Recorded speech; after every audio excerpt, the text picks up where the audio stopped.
So, we're back again. Sakazuki into Katakuri for round 2. Probably should change the text on that one as well. So, figure out where it is. There it is. Alright. So, round 2. Round 1 was a little bit all over the place, but as we start getting further and further into this competition or this tournament, we will see, obviously, the more highly skilled players come through. And hopefully resolving all tech issues. So it looks like we've got a mulligan coming from our Katakuri player, Christian. Joel, I believe, has kept his opening hand, happy with what he sees. Now, in my opinion, how this matchup is going to go, it does come down, I find a lot to, not dice roll, there's obviously a lot more to it than that, but it does play a big helping hand, particularly for both Sakazuki and Katakuri. They both want to elect to go second in this matchup, but absolutely how the Katakuri player is going to close this matchup is with everyone's favorite card, and that is Charlotte Lin. So I'll load that up for some of the newer players on here who aren't sure, how that's going to go or how it's going to go down. So this Lin is going to be the key to kind of not necessarily stabilize, but close out that late game. So, going first, the Sakazuki player is going first. That's a huge boost for Christian here going into the second round. We're going to lead off with a pudding, looking at the top 4 for either one of those Sanji or Big Mum cards. We obviously won't be able to see what he's looking at in terms of options, but either way, very rarely whiffs in the Katakuri deck here. He is going to go to hand, so we know that he's going to have options and potentially telling us what he's really missing. So out comes the 8 cost Katakuri, going second, so it is the perfect turn 4 play here. We'll see if he follows up with another pudding, or if he's going to happy with his hand and might see late game what he might need, but he's just going to ship it on back. Here comes the Sakazuki player, going to get 5 into the red zone to that Katakuri. I think this is an easy kind of counter out for Katakuri, but instead taking it, possibly signifying either a lack of combo or possibly trying to sculpt his hand here. He is going to think about it, so he could potentially have either a trigger or a fake out here. It looks to me he might be deciding what he wants to discard for either something like a Pero Sparrow, potentially a Cracker, or a Sanji blocker. I don't think it would have been a Brule because he would have dropped it straight away, and even the Brule is probably worth taking to hand to help combo out of those 5k hits. It is a Sanji, so we'll see how this trigger kind of impacts him if he decides to go more aggressive here into the Saka player. I find starving him of cards is probably one of the biggest benefits, keeping them at that 4 life. We see a pitch there. I didn't quite catch it, and down comes the Hina to draw a card and create some more pressure. We could have seen Great Eruption into Houndblades to get rid of the Sanji, and that would have been an ultimate blow for that Katakuri player. But regardless, 5 cards in hand, 4 life, and now going to go into turn 2, his 4 Don turn. At 4 Don, one of my favourite plays is absolutely to go 7 into life with 1 Don onto Katakuri into the Pero Sparrow. The trouble you run into is Pero Sparrow is good into so many like red matchups, black matchups. But the moment you sprinkle a bit of blue in there, it becomes a lot harder because that Pero Sparrow is often going to meet the unfortunate fate of being bottom decked and not getting that effect. So like I said earlier, the 10 cost is what we're going to see Christian probably dig here for. Try and set up back-to-back 10 cost to really put the pressure on Sakazuki. On Sakazuki's side of things, just like last game, probably going to try and follow up with a... usually they can remove the first 10 cost Lin, but then they struggle. They usually burn through their resources to try and remove any more than that. But obviously depends on the hand and the resource management as we go through the game. Playing this Sanji off trigger this early, I think represents, as I said, that we're going to be seeing a more aggressive play here from Christian. Mancherry being dropped straight away. Look, great card in a lot of matchups, and just straight 5 onto the pudding. 3 on the pudding, 5 coming in. So we're seeing a very aggressive take here from Christian. Not playing conservative, going, you know what, anything I play is probably just going to get removed. Let's just go and get into the red zone. So we're definitely going to see him take this life here. There's no way he's going to pitch 2 cards to stay at 4. He tops his own trigger, so keeping it there. And yep, there comes the first life. Sakazuki playing very few triggers, so not likely to come down there. Passing of the turn, that was his 4 Don turn. and he is down to 3. Now, one card I believe we could potentially see out of the Katakuri player next turn is that Gidatsu. And I find at the moment, with kind of where Katakuri is at, and even Anel, it's the perfect kind of turn 3 play. So, Hina going straight into the pudding, that'll be an easy cleanup. For those unsure about what Gidatsu actually does, just pulled it up there. So KO one of your opponent's characters with a cost equal to or less than the number of your opponent's life cards. So the Sakazuki player down to 3, but luckily Hina is also a 3-costed character, so the Gidatsu won't have any issue cleaning that up. Now, in that time, I think I've missed an attack with the Sakazuki, probably dropping down. It looks like Christian might be deciding whether to... I'm not sure if he's going at life or the Sanji. You'd have to imagine it's a Sanji. Now, in terms of what he follows up with, we can see a Kuzan in the bin so far, so that leads me to believe there may be another... Yep, there it is, another Kuzan. This is absolutely backbreaking for the Katakuri player, and is often a reason why you don't see a lot of players go super aggressive on their turn 2. We've got the Loot discarding the Hina, so the Rebecca combo is being set up, and Sakazuki looking very, very promising here. Outside of a Thunderbolt, this Katakuri player is going to have, or Christian, sorry, is going to have a lot of trouble trying to remove that Kuzan, and that's why a lot of the time it's good just to keep him at 4 life, you get him to drop the 4 cost, and then the Gidatsu just to clean it up. Particularly after seeing the Hina come down, I think that maybe would have been the play, unless, of course, he did not have it and just wanted to go face. 6th on turn for Katakuri is often, like I said earlier, an awkward one. Usually you just see either a 3, 4, or 5 cost come down and then just a leader swing. No pivotal card really at that 6th on card within really the yellow meta at the moment. 6 cards in hand. Remember, he did trigger the Sanji earlier, and this is... I'm surprised I didn't see him fight for it a little bit. A lot of the time playing triggers against Sakazuki can be very... rough, mainly because they can remove them so easily. Like a 7-cost Borsalino, which he'll have, if he has it in hand, will have access to next turn, can really kind of stunt that board development, and to trigger it means you go an additional card down as well. So that's what the Sakazuki player is going to aim to do, just a lot of resource management, grind them down, and hope that we don't see the perfect, 7-cost into, or even 8-cost into 10-cost, 10-cost. Once they usually get the 2 big mums down, it's very hard for that Sakazuki player to mount a comeback if there wasn't any early pressure. Christian really gone deep in the tank here for a 6th on turn, possibly thinking about the sequencing. Whose life does he want to check? Just as a reminder, he has... And there we go. So probably recognizing that there's a Borsalino coming, so anything that gets played is just going to get bottom decked. And I actually don't mind this play one bit. Particularly with that Kuzan on field, it's going to be really easy just to remove any card. This could also signal potentially that there is a very kind of late game centered hand here. 2 Don, and there's the Thunderbolt. Wow. Now let's see what was trashed. Ooh, Satori. So he was looking at setting up aggro, but now realizes that plan probably can't work. So it looks like Christian's going to pivot to more of a defensive hold here. The Thunderbolt, no matter how you shape it there, was just unbelievably, I don't want to say it kind of mid.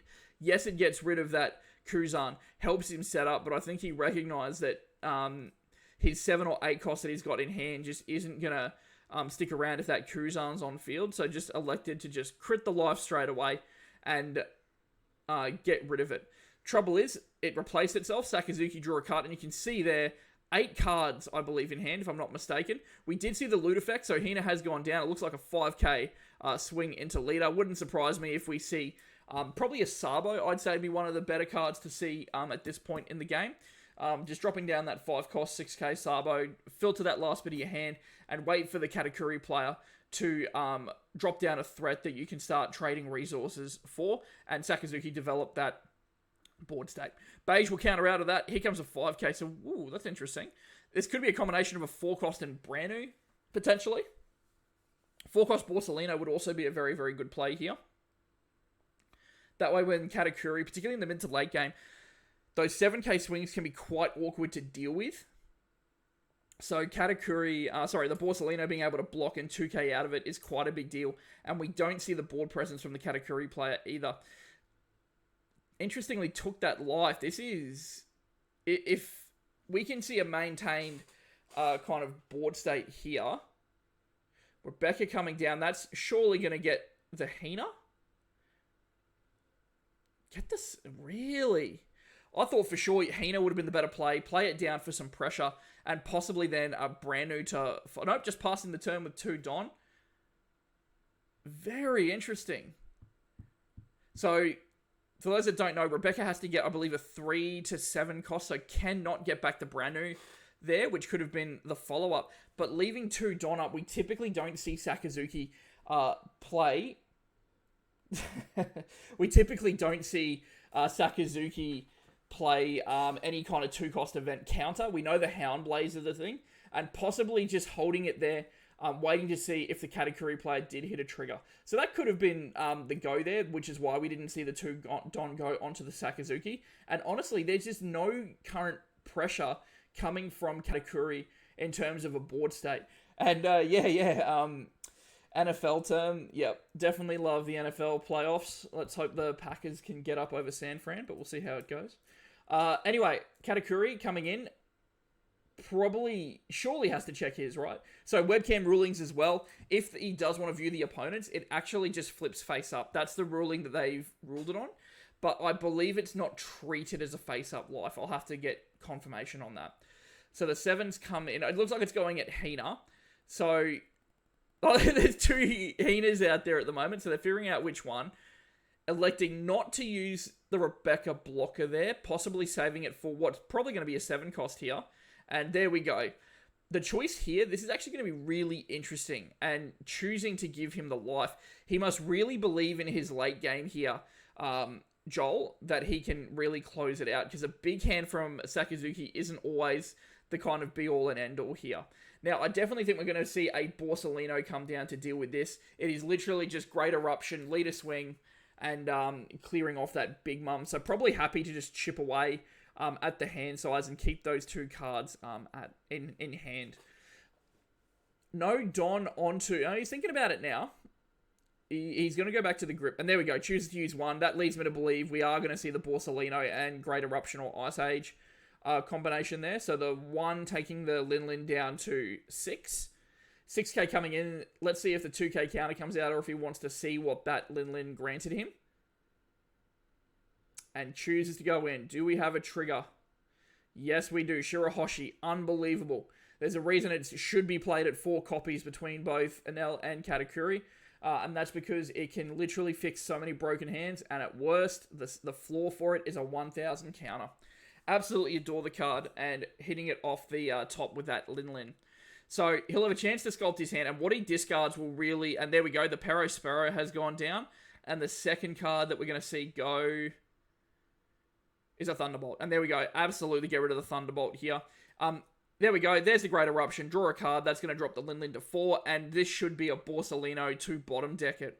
Now, if... This is going to be interesting. Now, as I said earlier, we saw the triggered Sanji come down earlier. The hand is quite low for Christian. I feel he has to. He has to follow this up with a 10 cost here. If he doesn't, I feel he's just going to be behind the 8 ball. Now, a Katakuri is also very, very good here, dropping the Shirahoshi back up top while he digs for an answer, allowing the Katakuri to go up to 8k to try and clear that Hina. But Sakazuki with 2 life left and still, in my opinion, like just such a good board state at this point in time. I still don't think it's, reached a truly detrimental point for Christian. He can absolutely claw this back, but I think we need to see this 10 cost come down now. I think Joel will be able to remove it quite easily on the following turn swap. But if he follows it up with another one, because that effectively shuts off his turn, he'll have to spend quite a few resources to get rid of that. Going deep in the tank, I think he definitely realizes that, maybe the 10 cost isn't going to provide me what I want here. If he was at 1 life, it could have, with only the 1 Rebecca blocker, it could have absolutely provided the board state that he wanted. He's not shuffling that Don, and he's just gonna, 10, here we go. So 10 cost coming down, gain a life, crit a life. So for those players, again, I know we had it up earlier, but for those who want to read what the Linlin does, let's go try something different this time, actually. Let's go with, we'll match the art. Hopefully this works effectively. It's just loading the card now, guys. So there is our Charlotte Linlin in terms of what she does. I'll just make that a bit neater. So the player playing the Linlin gets a life, the other player crits a life, and we hit a 2k counter there. We've passed back to the Sakazuki. Obviously, the Linlin can't swing in. We've pitched the Lucci. We've drawn a card. So it's hard to say, like, to try and get a read on what we're missing in terms of the puzzle here for that Sakazuki player. Katakuri also struggles to read the blockers, so I thought that was a really, when the 7k swing came into the Hina, keeping that Rebecca blocker up looks like it's going to pay dividends here as well. Interestingly, dropping a Sabo. To me, this indicates that it's going to hang around. Now, if there was a combination of cards, such as maybe Great Eruption, or even Ice Age, Houndblaze will do it. Ice Age, Leader Swing, Great Eruption will also do it. So it looks to me, we could just be kind of testing the water here with a Hina swing, but that Sabo was absolutely digging for a couple of cards here, by the looks of it. Particularly without swinging, getting more information. It seems to me like Joel's hand may not be as good as we thought it was. Potentially just missing one little piece of the puzzle here. Okay. Down comes the Gadatsu. That's not doing anything at 1 life. There are no 1-cost blockers that see play really in this OP5 meta. The Leader Swing coming in for 5, dropping down our Linlin to 9. So again, an Ice Age will drop it down to 4. A Great Eruption will then drop it down to, what's that going to be? 9, take 5 is 4, so it'll drop it down to 2. And then Houndblaze, putting the Houndblaze onto the Borsalino and swinging, could be the line that he wants to make. In that case, I'm a bit, if that line is on the cards, I'm a bit surprised he swung in with the Hina first. It would have been more beneficial, in my opinion, to go Leader Swing first, drop it to 9, put the Houndblaze onto the Hina, and it looks like... Oh, okay, so we've put it on. So keeping 4 up, it looks like this Linlin is going to hang around. Whether or not Joel did have the pieces to remove it remains to be seen. And that is a Kuzan. So potentially just going, you know what, I'll deal with it next turn. Let's establish a Kuzan, and let's see if you can follow up. Now, I think that another 10-cost Linlin here is going to be back-breaking for Joel and could actually swing the momentum of this match back to Christian. Getting him down to 0 life, forcing him to use some of those blockers is going to be impressive. And you can see that's exactly what he's going through the motions now with Christian. At this stage, I certainly wouldn't play the 10-cost first. Even though Katakuri doesn't usually play Enel, and I'll pull the Enel up now just so you guys can see what that card does. They typically do have to respect the Enel, just in case. So Enel does have Rush, and if he goes in with 5 and Sabo just gets underneath the bus, then that Enel could prove quite troublesome in terms of clearing board or just creating more pressure. So as I said earlier, typically this card isn't run in the Katakuri matchup. It's not searchable because typically Katakuri doesn't use the Sky Island build either. The fact he's gone deep in the tank, hasn't started separating Don, he's just kind of thumbing it over, leads me to believe there is definitely another 10-cost Linlin on the cards here. I think he's just going through his head with sequencing. Look, if it was up to me, here's how I would personally do it.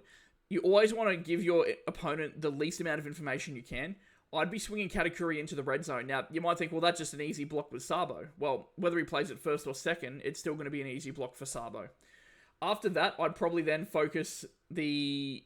Then I'd probably drop down the 10 cost, get the 10 cost other Linlin into the red zone, force the Rebecca to block, put it back, and then we've got 1, 2, 3, 4, 5 potential attackers, and only 4 of them need to connect for the win. But we know that Katakuri does run a lot of 2Ks, does have a lot of triggers, Beige in particular. Now we see, oh, here we go. This could be the 7 cost, and I really respect this too. So we've already seen one of these already within this game, but to play this first without attacking is just such a good thing to do. So here's the Linlin that was just played down. We did see it earlier. It gives the opponent the choice, and a lot of the time can dictate where you're going to focus your attention to. This also now allows the Katakuri player, now giving him a life, I think that the Katakuri player has to now focus this Borsellino, has to try and force him to use blockers if he wants to save it. I think we'll see a 12 and then probably a 9k swing. The 9 will probably go into the Hina. The 12k will go into Borsellino. And I think that will get rid of at least one of the blockers and probably the Hina perishing here. But let's see what he wants to do here. He did give him the life, so I think the Katakuri player can be more offensive. If he didn't, I think that's where we'd see a bit more of a push for life and the forcing of these blockers or combo from hand to be used. Christian, still thumbing it over as we wait and see what his decision is here.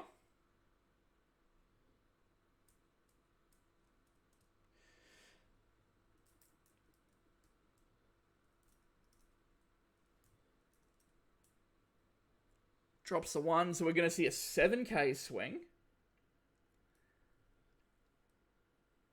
The Sabo came down last turn, so the only card they typically leave 2 up for is either Amaru, which can't be used because he's at 3 life, or Thunderbolt, and Thunderbolt won't get the job done. Actually, he can Thunderbolt the Kuzan. He can Thunderbolt the Kuzan because the Sabo, if you recall, was played first, and I believe it only impacts the cards that were played at the time. So he's chosen, I believe, to leave the life on top of his own.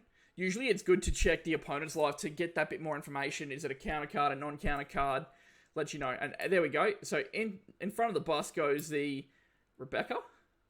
Very interesting.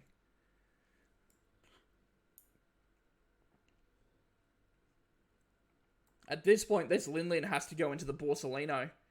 Because then you're either getting rid of a Sabo or you're getting rid of a 7-cost Borsellino. And 4 attacks, every single one of them needs to connect, which I don't think is going to be possible. 1, 2, 3, 5 cards in hand from Christian here. Really taking his time to think about it. And here we go. I'm thinking Borsellino, playing it a bit defensive. He's already given you the life. You could potentially try and lay out a few triggers. No, going life and taking straight away. Wow.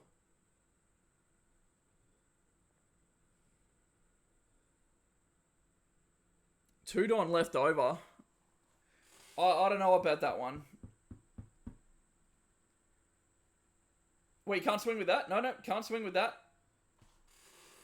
I'll have to interrupt them if they... Oh, yeah, there we go. Okay, good. They realised. And maybe that's where the misplays come in. He's like, well, I've got this AK swing, so let's go life. And this could be a... Look, a little bit of an oversight for Christian here. Maybe when he swung at lead with that Katakuri, he's like, well, I've got the AK swing. Let's do that. And then that way we get the guaranteed block either way most of the time. Here comes 2. This has to be Thunderbolt. But, yeah, and the Thunderbolt will work, as I said earlier, on the Kuzan. Yep, and there we go. So for those wondering, yes, the Sabo was played first. So it can absolutely hit... that Kuzan because it was played after the fact, and then we're going to see a passing of the turn. Now here's the issue I've got with it.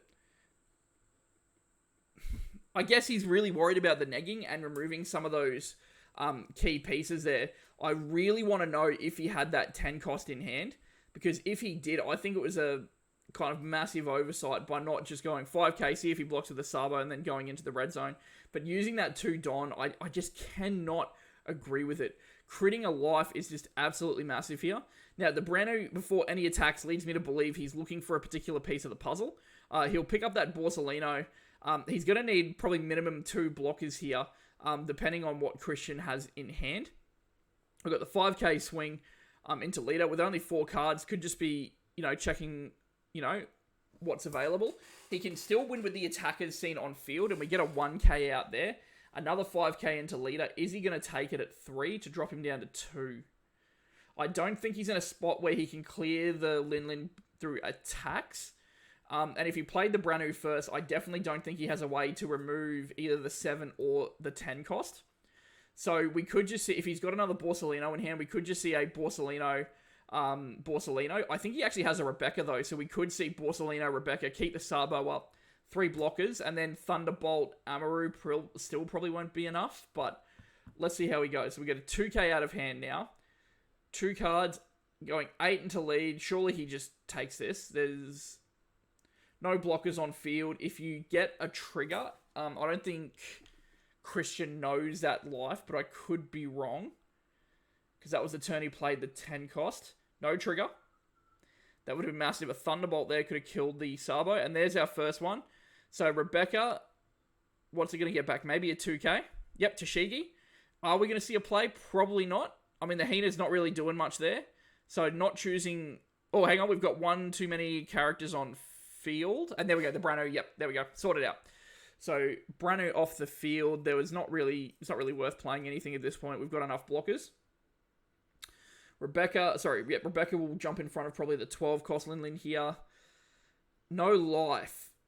And he is down to 1. So if he has Amaru, we can go rest one of those and could potentially get it. But we know there's a 2k in Joel's hand. I think that's what, the math he's going through right now. There is also the play of just, like I said earlier, dropping the 10 cost. There's no point dropping a 7 cost here because it's literally just a vanilla 7 cost 8k. Joel can just choose to crit the life, and there's no life to crit, so it's literally just going to be a vanilla. 10 cost getting him the life is a big deal. The 3 blockers are the issue. Do we see a combination of Thunderbolt or Amaru here?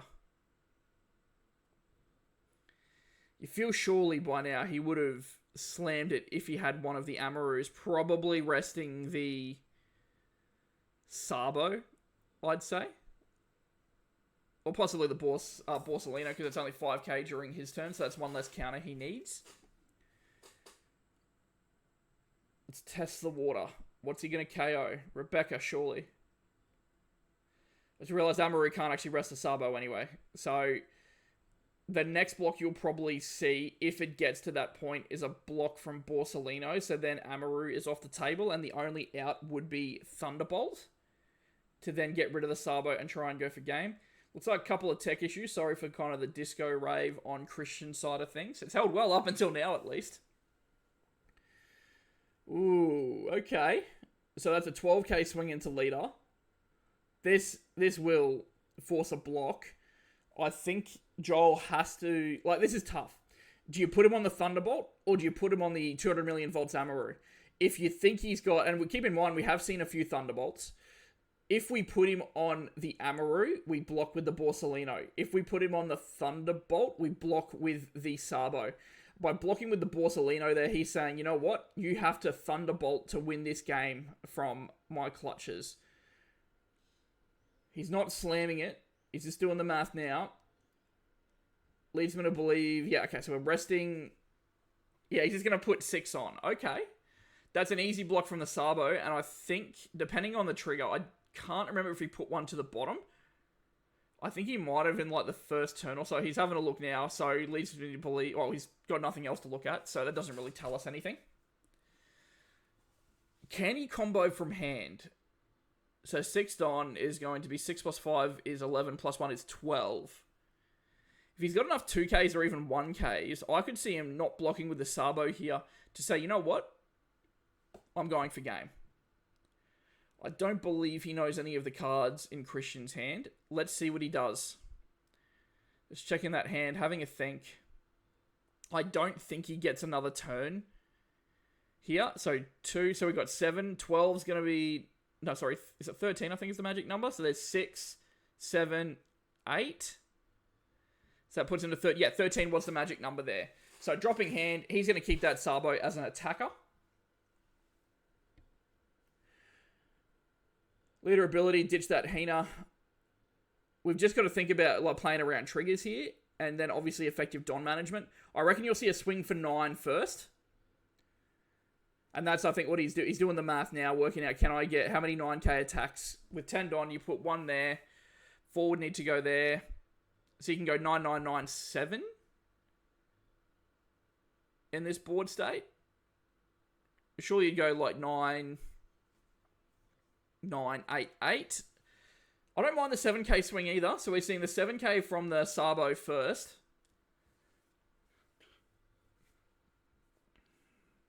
In this circumstance, I'm actually a bigger fan of getting Borsalino in first. And the reason for that is if he hits the beige, you've already swung with your biggest threat. In comes 9, and there we go. Ooh, what do we have? We have a Sanji! So he does the discard, and now he's really got to think. But it should still be all over Red Rover. He still has the 8 Don left here. So Great Eruption, he's just going to elect to remove it. And I think we just caught a peek of a Houndblaze there. So Houndblaze is going to be all she wrote, ladies and gentlemen. The Katakuri player can't come back from this. Sanji goes back to the bottom. Hina's at 8. 9, that's... Oh, it doesn't really matter. He just puts it all on. There's a 2k. And there's the GG by the looks of it. So Katakuri kind of... I wouldn't say stumbling. I think he went with a different approach for that Sakazuki. But couldn't follow up. Like I said, I think if we saw 2 big mums there... Like the swing we saw, before I talk about that, the swing we saw into life rather than one of his characters, I think, was a bit of a misstep, because if he had the 10 cost, it just made it a much better play. But anyway, that has been the end of round 2. Congratulations to Joel on Sakazuki getting it, and we will be back very, very shortly for round 3.